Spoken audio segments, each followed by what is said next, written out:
जय हिंद।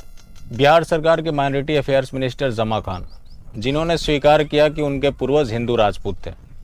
बहुत सारे हिंदू भी इससे खुश हो गए, क्योंकि हिंदुओं की एक बीमारी है, किसी भी जिहादी को वो जय श्री राम या फिर वंदे मातरम, भारत माता की जय या फिर बीजेपी की तारीफ करते हुए सुन लेते हैं तो उनको लगता है कि बहुत बड़ा देशभक्त है। लेकिन उसने यहाँ भी अलतकिया कर दिया। उसने कहा कि उसके पूर्वजों ने इस्लाम इसलिए स्वीकार किया क्योंकि वहाँ पे अमन व अमान था, सौहार्द था, भाईचारा था। मतलब इस्लाम और भाईचारा। खैर, ये उनका मानना, बाकी ऐसा दुनिया में देखने को मिलता नहीं है।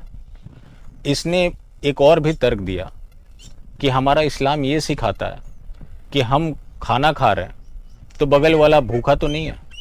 हम 4 रोटी खा रहे हैं, कहीं वो 2 रोटी तो नहीं खा रहा है। 40-50 घर का भी ये ख्याल रखते हैं। लेकिन गलती से उसने अपनी सच्चाई बयां कर दी। ये सब विद इन अ कम्युनिटी होता है, जो कि सच्चाई ये है कि विद इन अ कम्युनिटी भी नहीं होता। मतलब कमाल का ये तर्क है कि इनके बगल वाला खाना खा रहा है या नहीं खा रहा है, ये उसका ख्याल रखते हैं। ये एक ही जगह अपने कम्युनिटी का ख्याल रखते हैं जहाँ उसके गलती को छुपाना हो। बाकी वैसे इन्हें किसी से कोई मतलब नहीं होता। उसके बाद ये बता रहे हैं कि ये जो मज़हब है ये भाईचारा और अमन का संदेश देता है। कोई स्वेच्छा से चाहे तो इस मज़हब में आ सकता है, किसी के ऊपर जोर ज़बरदस्ती नहीं किया जा सकता है। अब स्वेच्छा से कोई जाना चाहता है तो जा सकता है, क्योंकि यहाँ पे अमन व अमान है। मैं अब इनसे पूछना चाहता हूँ, क्या इनके पूर्वजों ने अपने वसीयत में ये लिखा था कि हम लोगों ने इस्लाम इसलिए स्वीकार किया कि यहाँ पे भाईचारा था? अगर सारे लोग भाईचारा और अमन शांति की वजह से इस्लाम को स्वीकार किए, फिर तलवार के दम पे सलवार किसने पहना था? उन लोगों को भी सामने आना चाहिए, क्योंकि धर्मांतरण तो ऐसा हुआ नहीं कि जोर जबरन नहीं हुआ, सबको फोर्सफुली कन्वर्ट कराया गया।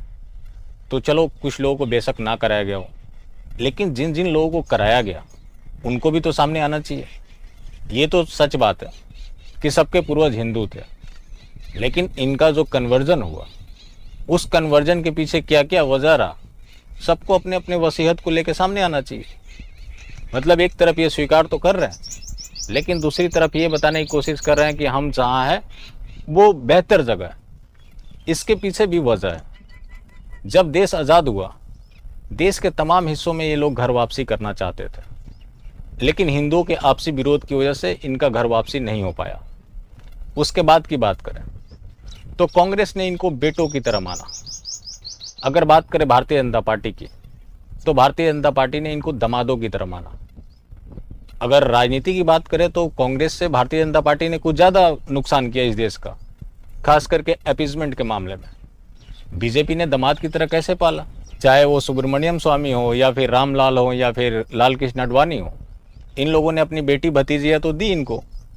ऊपर से जितने इन लोगों ने स्कीम चला दी है, तो उसको मुस्लिम होने की वजह से इतने सारे बेनिफिट मिल रहे हैं, फिर वो घर वापसी क्यों करेगा? ये जो तमाम स्कीमें चलाई जा रही हैं, सिर्फ और सिर्फ उसको इसी वजह से मिल रहा है कि वो मजहब को मान रहा है। जब उसको इतनी सारी फैसिलिटी दी जाएंगी तो घर वापसी के बारे में क्यों सोचेगा भला? अगर यही स्कीम हिंदुओं को दी गई होती तो ये लोग अब भी घर वापसी कर लेते, लेकिन नहीं करेंगे, क्योंकि मजहब में होने का एक विशेष फायदा है।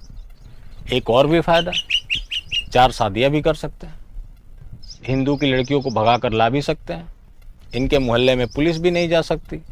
तो जहाँ इतनी सारी फैसिलिटीज़ हो, वो भला धर्म में कैसे आएंगे? जो धर्म किसी को सहिष्णुता सिखाता है, लोगों की इज्जत करना सिखाता है, लेकिन जहाँ सब कुछ करना अलाउड हो, ऊपर से सरकारी स्कीमें मिल रही हो, तो फिर भला वो धर्म की तरफ क्यों मूव करेंगे? इसके लिए जो ज़्यादा जिम्मेवार है आज का हमारा जो राजनीतिक सिस्टम है, वो बहुत बड़ा कसूरवार है, जिसने इनको पाला पोसा। अब मैं जब कांग्रेस की बात करता हूँ तो ऐसा नहीं है कि मैं सिर्फ कांग्रेस की बात करता हूँ। उसमें मुलायम की भी पार्टी है, लालू की भी पार्टी है, मायावती की भी है, केजरीवाल की भी है, ममता बनर्जी की भी है, जिन लोगों ने अपने अपने तरीके से इनको फायदा पहुंचाया। लेकिन भारतीय जनता पार्टी ने सारे रिकॉर्ड को ध्वस्त कर दिया, जो कि आप माइनॉरिटी अफेयर्स मिनिस्ट्री का जो स्कीम है वहां से आप चेक कर सकते हैं। ऐसा नहीं है कि विशाल सिंह जो बोल रहा है सब कुछ सच है। अगर आपको थोड़ा बहुत भी डाउट है तो अब जाकर चेक कीजिए कि जो मैं बोल रहा हूं उसमें कोई सत्यता है भी, या मैं वैसे ही बोल रहा हूं, या फिर मैं मोदी जी की इमेज को खराब करना चाह रहा हूं। मैं तो वही बातें आज तक बताते आ रहा हूं जो चीजें रिटन है, जो उनके साइट पे अवेलेबल है। मैं अपनी तरफ से तो कुछ नहीं कह रहा। बाकी मेरा किसी के प्रति कैसा जुबान होनी चाहिए, ये मेरा अपना मामला है, क्योंकि जबरदस्ती तो हम किसी को सम्मान कर नहीं सकते। बाकी फिर मिलते हैं। जय हिंद।